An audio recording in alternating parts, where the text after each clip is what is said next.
سورہ نور جو ہے آج یہ سورت بھی مکمل ہو گئی اور اس سے آگے ہم چلے گئے.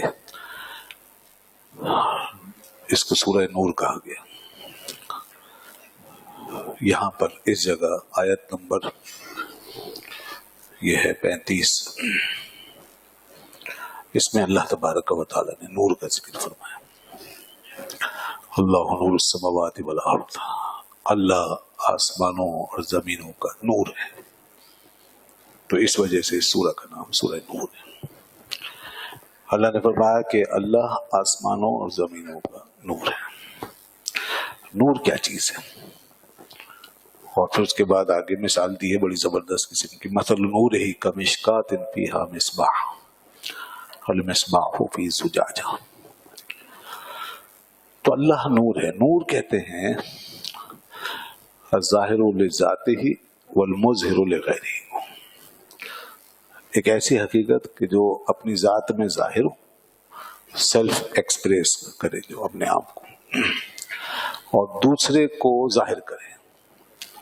خود اپنی ذات میں روشن اور پھر جو اس کے دائرے میں آیا وہ بھی روشن. تو نور کا کام ہے یہ ظاہر کرنا، روشن کر دینا. ایک نامعلوم کو معلوم کر دیا، ایک چیز غائب تھی اسے حاضر کر دیا، وہ ہمیں نظر آنے لگی. یہ نور ہے. اللہ پاک جب اپنے لیے نور ارشاد فرماتا ہے تو اس سے مراد یہ نور نہیں ہوتا یہ جو ہم جس کو دیکھتے ہیں. اللہ اس طرح کا نور نہیں ہے. جی ہاں، بعض لوگوں نے اسی طرح سمجھ لیا. ایک فرقہ ہوا پہلے ماضی میں، قدیم زمانے میں، اس کو مجسمہ کہتے تھے. یعنی جو اللہ تعالیٰ کے لیے جسم یا اس جسم جیسی کوئی حالت باندھتے تھے. تو ظاہر ہے کہ یہ بالکل غلط ہے. اللہ پاک جسم سے پاک ہے، زمان و مکان سے پاک ہے. وہ ماورا ہے، وہ ہمارے گمان، خیال اور وہم میں نہیں آ سکتا، اور اس کو کسی پہ قیاس نہیں کر سکتے. تو اب لوگوں نے سمجھنے کے لیے اس کو جسم بنا لیا، مگر یہ غلط ہے. تو انہوں نے کہا کہ نور پھر اسی طرح کی کوئی حقیقت ہے جیسے دنیا میں نور ہوتا ہے، جیسے یہ مخلوق جو ہے نور. تو اس طرح اللہ تعالیٰ کو سمجھا. اور بہت سے شاید ناواقف لوگ جو ہمارے جو عقیدے سے واقف نہیں ہوتے، اسلام کے عقیدے سے، تو وہ بھی یہ سمجھ لیتے ہوں گے. نوجوان جب کہا جاتا ہے کہ اللہ نور ہے تو یاد رکھیں کہ اللہ کو ایسا نور نہ سمجھیں جیسے یہ روشنی، سورج کی روشنی، چاند کی روشنی. ہرگز نہیں. یہ سب اللہ کی پیدا کردہ چیزیں ہیں. یہ نور تو اللہ کی مخلوق ہے. یہ تو زمان و مکان میں ہوتا ہے اور اس کو تو ہم دیکھ سکتے ہیں. یہ فزیکل قسم کی چیز ہے. تو اس لیے اللہ تعالیٰ کو ہم ایسا نور نہیں سمجھ سکتے. تو اب یہاں کیا مطلب ہے پھر اللہ نور السماوات والارض؟ تو جب آپ اس کو علماء مفسرین کی تفسیروں میں دیکھیں گے تو پھر صحیح عقیدہ سامنے آئے گا. علماء نے فرمایا کہ اس کا مطلب ہے اللہ منور السماوات والارض، یعنی نور بمعنی منور، روشن کرنے والا. یہ مراد ہے. اللہ نے زمین و آسمان کو روشن کیا، زمین و آسمان کو زینت بخشی ہے. اسی طریقے سے اللہ مدبر السماوات والارض، یعنی وہ زمین و آسمان کے نظام کو چلانے والا، تدبیر فرمانے والا. یہ مراد ہے. اور اسی طرح ہادی السماوات والارض، اللہ زمین و آسمان کا ہادی ہے، اس کی ہدایت کا فیض جاری ہے. اس نے یہ کائنات بنا کے اس کو ایک راستے پہ گامزن کر دیا اور یہ کائنات اس راستے پہ چل رہی ہے. جیسے کہ حضرت موسیٰ علیہ السلام نے فرعون کو یہی جواب دیا تھا نا، جب اس نے کہا تھا کہ بھئی کون ہے یہ رب العالمین کون ہے جس کا آپ ذکر کر رہے ہیں؟ تو حضرت موسیٰ علیہ السلام نے فرمایا تھا کہ ربنا الذی اعطی کل شیء خلقہ ثم ہدی، رب وہ ہے جس نے ہر شے کو پیدا کیا اور پھر اسے ہدایت دے دی. اور سورۃ الاعلی میں بھی آپ پڑھتے ہیں سبح اسم ربک الاعلی الذی خلق فسوی والذی قدر فہدی. بنایا چیزوں کو، ڈھالا، صورتیں دی، شیپس دیے، ان کی نیچر بنائی، ان کی نوعیں بنائی، اسپیشیز بنائی، اور پھر اس کے بعد فہدی، پھر ان کو ان کے راستوں پہ لگا دیا. چلتے رہو چلتے رہو، جس کو جس کام پہ لگا دیا وہ کام کر رہا ہے. ہر ایک کو اس کا طریقہ، اس کا میتھڈ، اس کا لائف اسٹائل وہ سب بتا دیا، اس کو کس طریقے سے رہنا ہے، کس طریقے سے چلنا ہے. یہ ہدایت ہے. تو نور سے مراد اس کا یہ ہدایت کا نظام. تو دیکھیے چند چیزیں جمع کر لیں نور کے معنی میں. اللہ نے اپنی قدرت سے اس دنیا کو بنایا. یہ عدم میں تھی، معدوم تھی، یعنی نتھنگنیس، کچھ نہیں تھا نا. جب کچھ عدم تھا تو کچھ بھی نہیں تھا. نتھنگنیس کو کہتے ہیں عدم. پھر وہ اس دنیا کو اپنی قدرت سے بناتا ہے، وجود میں لاتا ہے، اس کو وجود بخشا، اس نے ایگزسٹینشیل کر دیا، وجودی بنا دیا. تو یہ دیکھیے اب اظہار ہونے لگا. اب نور کو سمجھیے، ظاہر ہونے لگی، چیزیں ظاہر ہو رہی ہیں اس کی قدرت سے. اس کے بعد پھر اس نے اس کو اندھیرے میں نہیں رکھا، اس میں روشنی رکھی، اس کو روشن کیا، واضح کیا، نظر آنے والا بنایا، ویزیبل بنایا. ٹھیک ہے. اور پھر اس کے بعد اس نے اس کو زینت بخشی، اس کو ایسی سیٹنگ سے بنایا کہ یہ مزین ہو، ہر چیز اپنی جگہ پر ہے، اور اس کو دیکھ کر انسان خوش ہوتا ہے. انسان کی حصے جمالیات جو ہے اس کی تسکین ہوتی ہے.